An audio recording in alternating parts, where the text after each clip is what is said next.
Bismillahirrahmanirrahim. Assalamualaikum warahmatullahi wabarakatuh. Selamat pagi semuanya. How are you today? All praise be to Allah, wonderful, Allah the greatest. Oke, semoga kalian semua senantiasa dilindungi Allah Subhanahu wa taala. Amin. Nah, seperti biasa pada hari Jumat ini kita akan belajar tentang sejarah kebudayaan Islam. Oke, alhamdulillah pada minggu kemarin kita telah menyelesaikan pembahasan di bab 2, yaitu tentang ciri-ciri kepribadian Nabi Muhammad dan sifat-sifat mulia Nabi Muhammad SAW. Mari kita ulas sebentar. Apa saja sifat-sifat mulia Nabi Muhammad? Yaitu ada sidik, artinya jujur atau benar, kemudian fatona, cerdas, kemudian amanah, dapat dipercaya, dan tablik, yaitu menyampaikan. Nah, oke anak-anak, pada minggu ini kita akan memasuki tema 3 atau bab 3, yaitu tentang hijrah ke Habasyah. Nah, diharapkan pada pembelajaran kali ini kalian semua dapat memahami apa saja sebab-sebab dari hijrahnya para sahabat dan kaum muslimin ke Habasyah, kemudian bagaimana ujian dan cobaan yang dihadapi para sahabat dan kaum muslimin ketika hijrah di Habasyah, dan bagaimana langkah-langkah hijrah ke Habasyah kaum muslimin pada tahap 1 dan tahap 2. Oke? And before we start to study, let's pray together. Bismillahirrahmanirrahim. Rabbi zidni ilma warzuqni fahma. Oke, selamat belajar dan selamat menyaksikan. Bismillahirrahmanirrahim. Pada kali ini kita akan mempelajari sejarah kebudayaan Islam pada bab 3, yaitu tentang hijrah ke Habasyah. Nah, apa saja yang akan kita pelajari pada bab 3 kali ini? Insya Allah hari ini kita akan mempelajari yang pertama tentang sebab-sebab kaum muslimin hijrah ke Habasyah. Yang kedua, peristiwa hijrah ke Habasyah pada tahap pertama. Yang ketiga, peristiwa hijrah ke Habasyah pada tahap kedua. Nah, langsung saja kita ke pembahasan yang pertama, yaitu tentang sebab-sebab kaum muslimin hijrah ke Habasyah. Nah, apa saja yang menjadi penyebab kaum muslimin hijrah ke Habasyah? Seperti yang kita tahu bahwa Allah Subhanahu wa taala mengutus Nabi Muhammad SAW untuk berdakwah mengajarkan ajaran Islam. Dan pengikut Nabi Muhammad SAW setiap hari semakin bertambah. Dan seperti yang kita tahu bahwa kaum kafir Quraisy sangat menentang keras ajaran Islam. Dan apa yang dilakukan kaum Quraisy? Ya, kaum Quraisy akhirnya melakukan kekerasan terhadap kaum muslimin.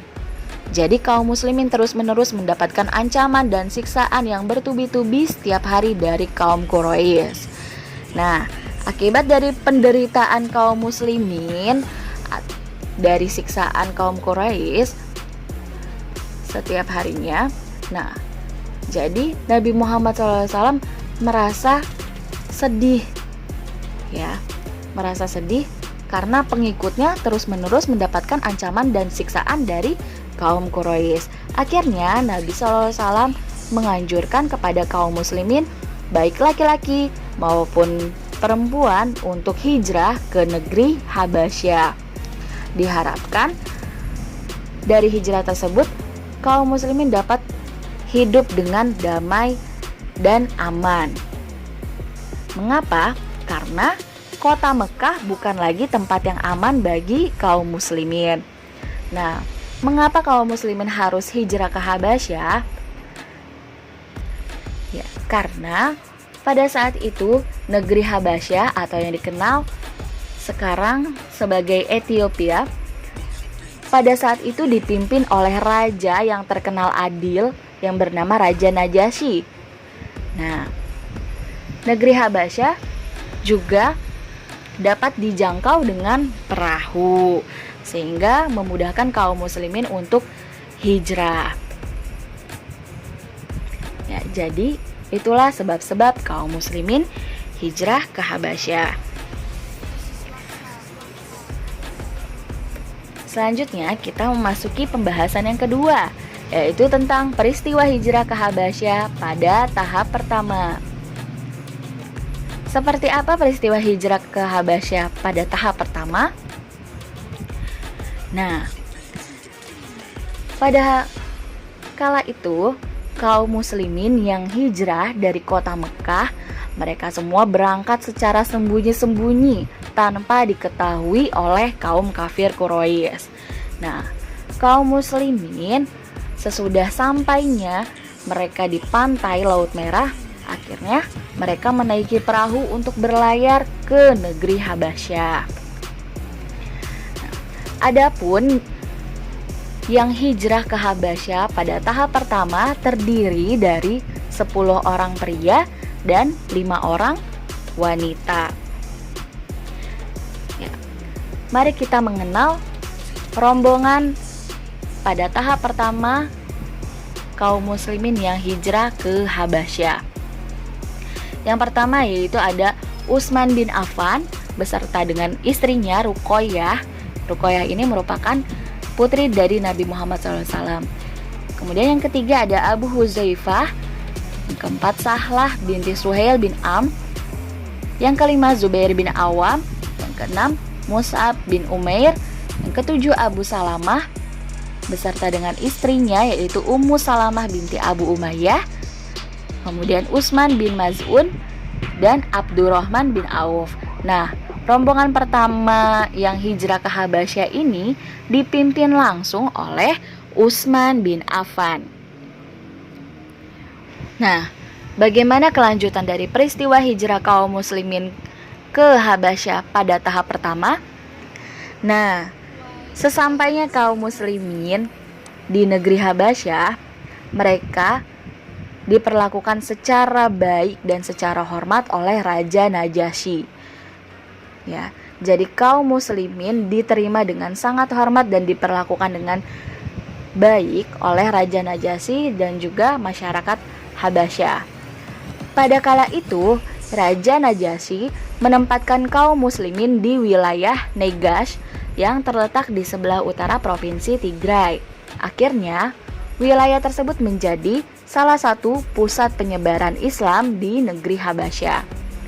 Nah, setelah 3 bulan lamanya kaum muslimin menetap di negeri Habasyah, akhirnya terdengarlah kabar bahwa kaum kafir Quraisy yang berada di kota Mekah menjadi taat, takluk, dan patuh kepada Nabi Muhammad SAW. Ya. Jadi setelah 3 bulan menetap di negeri Habasyah, terdengarlah kabar bahwa kaum Quraisy yang ada di Mekah sudah patuh dan taat kepada ajaran Nabi SAW. Dengan adanya kabarnya tersebut, kaum muslimin segera bergegas kembali ke kota Mekah. Akan tetapi, ketika di perbatasan atau ketika berada dekat dengan kota Mekah, kaum muslimin baru menyadari bahwa kabar tersebut merupakan suatu kebohongan atau tipu muslihat dari kaum kafir Quraisy. Ya, jadi kabar kaum Quraisy telah tunduk dan patuh kepada Nabi SAW itu merupakan suatu kebohongan. Padahal situasi di Mekah belum sama sekali aman. Ya, sehingga kaum muslimin kala itu kembali lagi ke negeri Habasyah beserta rombongan lainnya. Nah, rombongan inilah yang kemudian termasuk dalam rombongan hijrah ke Habasyah pada tahap kedua. Ya. Jadi, itulah cerita dari peristiwa hijrah ke Habasyah pada tahap pertama. Selanjutnya, bagaimana peristiwa hijrah ke Habasyah pada tahap kedua? Hijrah ke Habasyah pada tahap kedua. Nah, seperti yang kita tahu bahwa tadi akhirnya kaum muslimin kembali lagi ke negeri Habasyah. Nah, mendengar hal tersebut menjadikan kaum Quraisy semakin geram. Ya, karena kaum Quraisy merasa tidak berhasil dalam menghalangi dakwah Nabi SAW. Akhirnya apa yang dilakukan kaum Quraisy setelahnya? Nah, karena tidak bisa menghalangi dakwah Nabi SAW, akhirnya kaum Quraisy melakukan pemboikotan terhadap kaum muslimin dan keluarga Nabi SAW. Nah, adapun isi dari pemboikotan tersebut yaitu yang pertama, kaum Quraisy tidak diperbolehkan melakukan jual beli kepada kaum muslimin dan juga keluarga Nabi SAW. Bahkan kaum Quraisy tidak diperbolehkan untuk menjalin persahabatan maupun pertemanan dengan kaum muslimin dan keluarga Nabi SAW. Adapun isi pemboikotan tersebut berlaku hingga Nabi SAW menyerahkan diri kepada kaum Quraisy. Ya. Jadi isi pemboikotan tersebut berlaku hingga Nabi SAW menyerahkan diri kepada kaum kafir Quraisy.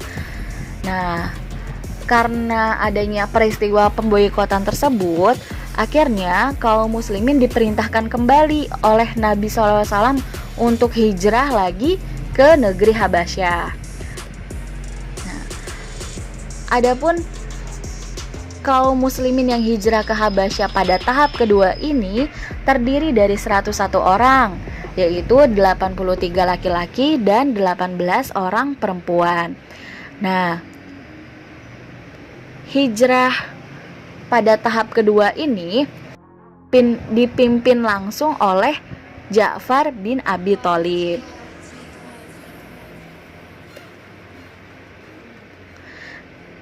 Ya. Nah, karena mendengar kaum muslimin kembali lagi ke Habasyah, akhirnya kaum Quraisy juga melakukan rencana jahat lagi, yaitu kaum Quraisy akhirnya mengutus Amr bin Ash dan Amroh bin Walid menemui Raja Najasyi, tujuannya untuk mengusir kaum muslimin dari Habasyah. Akan tetapi Raja Najasyi tidak langsung menerima kedua utusan dari kaum Quraisy tersebut. Raja Najasyi melakukan pertimbangan terlebih dahulu dengan Ja'far bin Abi Thalib. Ya, dengan adanya perbincangan dan pertimbangan dengan Ja'far bin Abi Thalib, akhirnya Raja Najasyi menolak untuk mengusir kaum muslimin dari Habasyah, ya.